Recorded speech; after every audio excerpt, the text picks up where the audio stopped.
dinugtungan no? Yes.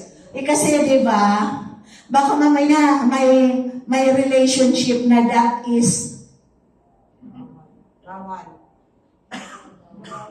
yes, bawal. Okay. So, bawal. So, next is cannot challenge your bottom line. So, ano ibig sabihin yan? Cannot challenge your bottom line. Leaders, ladies and gentlemen, we can also say no. Sometimes the hardest thing to say is no. We are always saying yes, even though it hurts. Pero, it does not help actually. Because the yes, in one way or the other, somebody will suffer. So, kapag nakita mo na mukhang naaabuso ka na, you can say no. Yan ang sinasabing natin, no? In Tagalog na, mayroong hangganan. Ayan. Yan ang ibig sabihin nun. Mayroong hangganan. So, in the event that there is issues na you cannot really, what do you call this, control, there is situation, actually you can say no. Or even, pwede kang tumayo. No? And not to compromise. But then after that, you can let somebody, one of your colleagues, to settle that issue between you. But do not let yourself to be pushed to the limit. No? So at times, may nakaka-encounter ba? At times, you are just saying yes. Maybe. To please, no? To please somebody. And we say yes.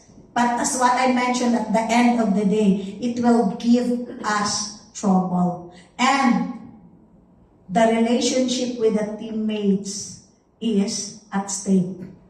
Tama?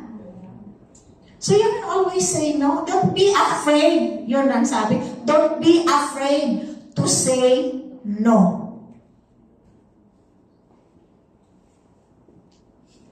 Sino dito medyo nahihirapan mag-no? Uy, ako isa doon, no? Minsan nahihirapan mag-no. Yeah. Tama? But don't be afraid to say no. So from this day onward, I will always say no. If needed. Not naman na no every time. Kung answerable with yes, then it's a yes. But yes, wag mo sagarin. Ayan. No? May mga nasasagad ba dito? May nasasagad? Na at times. So a lot of learnings that we can have here in Riway actually. It's not just by doing business, Riway every day, doing business, but it's our personal growth as a person really.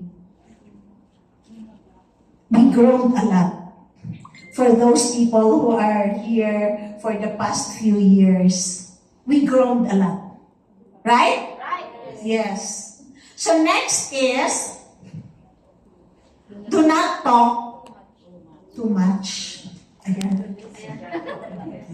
Do not talk too much. Yes, you can talk if there is a need to talk. Kung sa atin ba, how would I say, wag masyadong, hindi mabula. Nandun na kaninang bula, flattery. Wag masyadong madaldal. Wag masyadong nagger. Ayan na. Ayan. Okay. Kasi, setting by example nga. So like for example, si Leilani, mayroon akong nakita na hindi medyo dapat i-correct, no? Something to be corrected. Instead of saying, naku, Leilani, dapat and saying so much to her. But it can be the other way around, that I will lead her to the right thing to do.